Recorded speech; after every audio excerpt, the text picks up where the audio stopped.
Hello my friends, Virus here, and Nintendo did the unthinkable. Nintendo has just released Nintendo Music. Essentially, it's like Nintendo Spotify. There's a bunch of Nintendo soundtracks on there from various different games.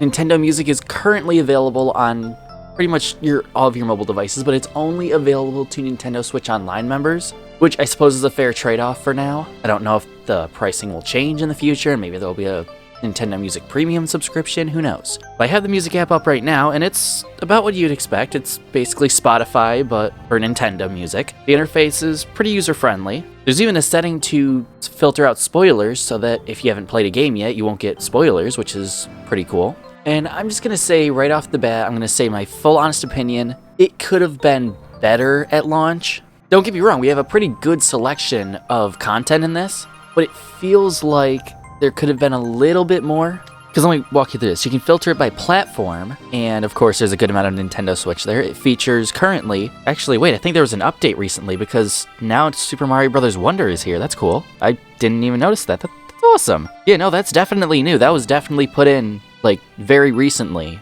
Last time I used this app, it was not there. Wow. Okay, so they're already updating it over time, which is nice. Perhaps we'll get like a new game every week, but let me get into why this isn't as impressive as I thought it was going to be. Because you have the Nintendo Switch section, which is currently Super Mario Bros. Wonder, Pikmin 4, Pokemon Scarlet and Violet, Splatoon 3, Animal Crossing New Horizons, Kirby Star Allies, Super Mario Odyssey, Mario Kart 8 Deluxe, and The Legend of Zelda Breath of the Wild. I think they covered their most popular games pretty well, except I do wish that they had some other options there, like maybe Yoshi's Crafted World or another Kirby release. That would be cool, but I'm sure those will be added later on. And then we get into the Wii Music, which is like, they put the Wii channels in here, which honestly seems like something a fan app would do, but no, they put the Wii channels in. You can listen to the Wii Shop channel. It's crazy. And then the only other thing for the Wii section is Super Mario Galaxy, which makes sense because we've had that on the Switch, and I believe they also had a built-in music player in the 3D All-Stars collection,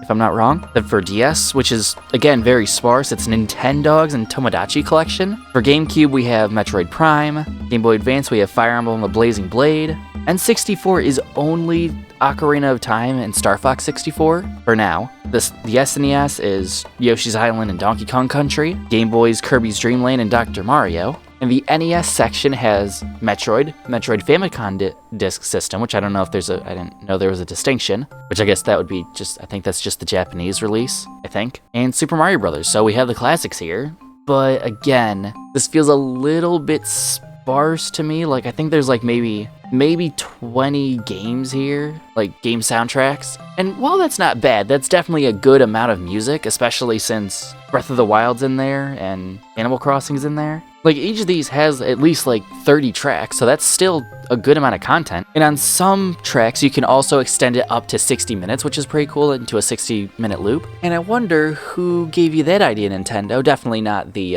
videos you have taken down that have the 60-minute loops of certain soundtracks. Definitely not, right? That's just sarcasm. That's just my personal theory as to why they're putting it there, because if they didn't, well, there would probably be backlash of why isn't it there, so that's probably a smart move by Nintendo. And now comes to the point in the video where I wonder if Nintendo felt kind of forced to make this, because again, like, a lot of these you could have found on YouTube before, but then they got taken down, and the looping up to 60 minutes and the other smallest is 30. It makes me wonder if they were just also like, while they were taking down like soundtrack that they just claimed, I wonder if they were just taking notes. They're like, okay, people like this, so let's put this in our music app. And this app at least tells us that Nintendo's listening to an extent, because we've been wanting a Nintendo Music app forever, or at least like an easier way to listen to Nintendo soundtracks, and they're giving it to us. There's a ton of potential in this app. Like, this app, like, in the next like few months could be huge, you know? They did say that they're going to update this pretty regularly, it seemed, over time, and we'll get tracks from like Mario 64, Legend of Zelda Skyward Sword.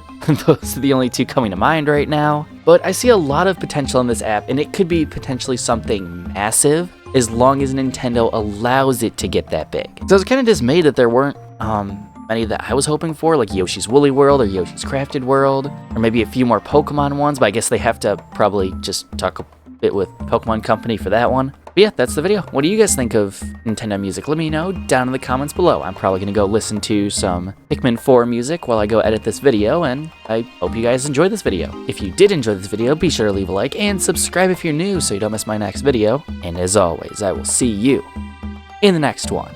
Virus out.